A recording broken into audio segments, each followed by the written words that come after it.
Why is it that no matter how well we're doing in life, we always feel like there's something better out there?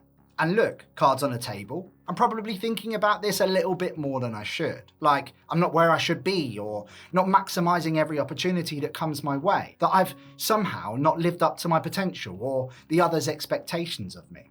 And even though I'm doing better than I ever have been financially and in life goals, I can't seem to shake this nagging feeling that I am not doing enough every single day. But in all honesty, I've had enough of this, and I needed some answers. So I went looking for them. And I found some pretty eye-opening statistics, which kind of set the record straight a little bit here, and gives me and you guys watching this the answers to this question that you are no doubt all searching for. So today we're going to dive into some of the facts around debt, earnings, and salaries to put things into perspective and give us the knowledge that we are actually doing better than we might let ourselves think. Now, if you think about it, we live in a world where first is first. And second, well, they're basically invisible. Back in 1964, Apollo 11 flew to the moon and the first ever humans landed and walked on the moon. Some notable examples include Buzz Aldrin, who was the second person on the moon, but everyone remembers and speaks about Neil Armstrong. Was he any different? Not really, but the first wins. But I bet many of you didn't know who Buzz Aldrin was, right? And if you do, hats off to you, but the vast majority of us won't remember Buzz.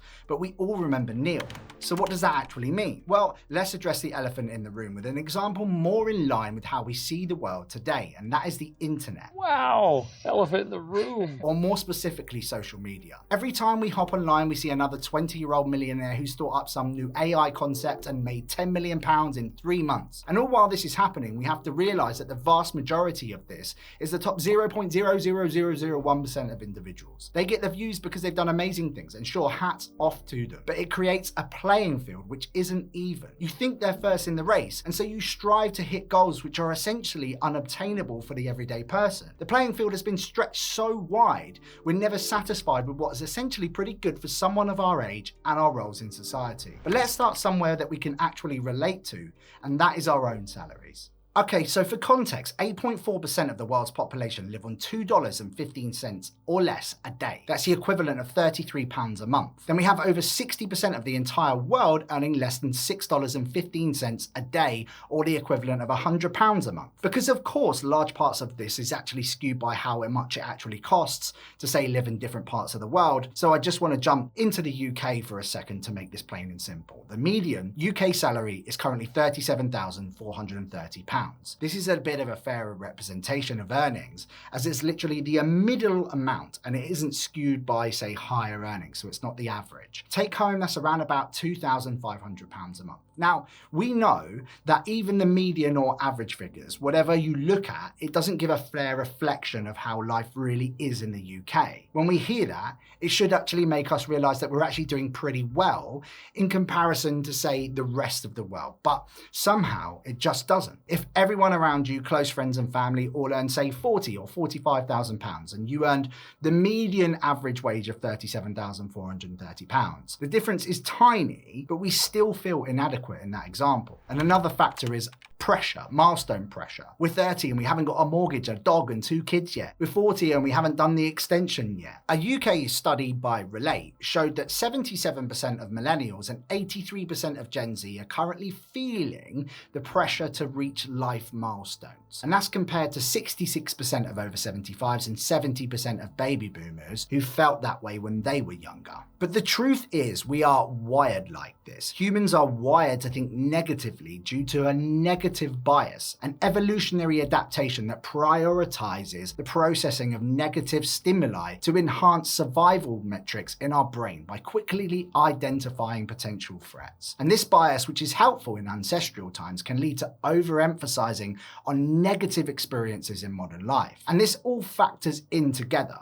But in reality, you could be earning 40k and be doing very well compared to someone who's earning 80k and who is completely flat broke. Now, it does come down to something, and that is your savings rate, which is what I want to jump into next. Now, the figures here don't get much better, unfortunately. 16% of people have no savings at all in the UK. 2 in 5 people of the working population have less than £100 in savings, and 22.8 million of us have less than £1,000. This is according to new Money Advice Service research showing how just one single emergency, one financial emergency could easily be pushing us into debt. Now, for me, that's pretty scary stuff. And just under half of the UK is one job loss away from essentially requiring universal credit or having to take out debt. I'm looking for a job, okay? So here is a breakdown of the average savings by age group in the UK. 18 to 24 is around £4,759. 25 to 34 around £9,357. 35 to 44 around £7,434. And 45 to 54 around £13,318. And 55 plus can range between £18,245 to £27,949. But obviously this is average data, so it's hugely skewed by the top 10% of savers in that bracket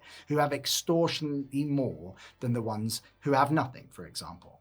So for me, if you're actually just saving literally 1% of your income a month, which is essentially like £20, and you are not dipping into it every single month, then you are going to be doing better than most of the country here. And I just think that's really important to dial in on here. And a large part of this is going to come down to our spending and what we actually need to spend money on in life. Now, the average disposable income for a household in the UK currently sits at £32,000. But current outgoings are at £35,000, meaning we've got a £3,000 gap, which is a large part of what the UK are having to just find to get through the course of the month right now. We know that wages haven't outpaced inflation since the pandemic, and so this number is just actually increasing rapidly.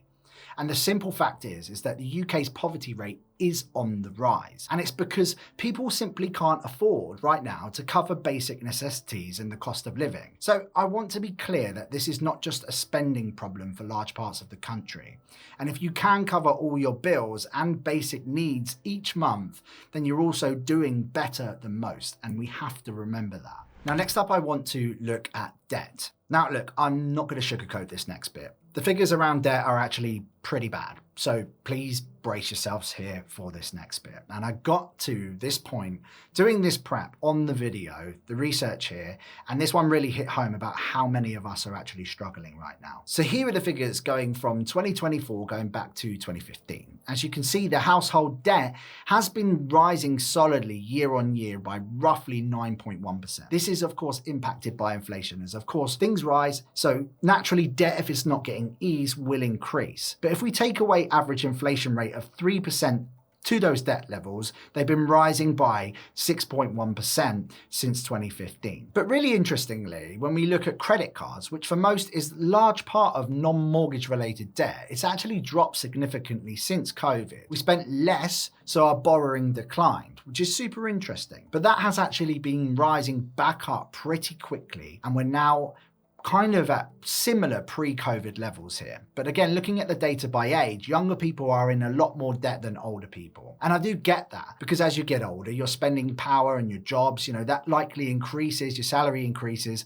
But it does make me think, why are younger people getting into so much debt when they haven't even got a mortgage in large amount of cases here? And it goes back to social media and the hype surrounding consumerism. Young people really do feel the need to keep up right now, and I have been there. I know how that feels. And look, there's going to be loads of you guys watching this that no doubt have some things that you're spending on out of convenience. But 67% of luxury goods are bought by those earning under 100 grand. There's an entire £1 billion industry made from people who are buying expensive stuff to look good that actually can't afford it. And then 91% of new cars on the road are financed, and the average payment of that is £357 a month. My finance car, because yes, I'm not perfect, was £200, and we paid it off in full after a few years, and I'll never do that again.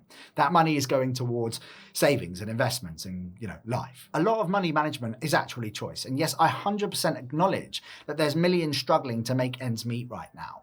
That's just a fact, and it's going to get worse as costs are increasing faster than wages right now. But we have to get the basics right with our money. We have to spend on things that are providing value. And if we're faced with some tough choices, then sometimes downgrading your life to get back ahead can actually be a good strategy. But for me, competition in life is a good thing. We need it to survive. But please don't let it take over your finances, and don't feel like you need to keep up with the Joneses. And if you need help figuring out your next move, we've made a money personality quiz which will help you make that next step.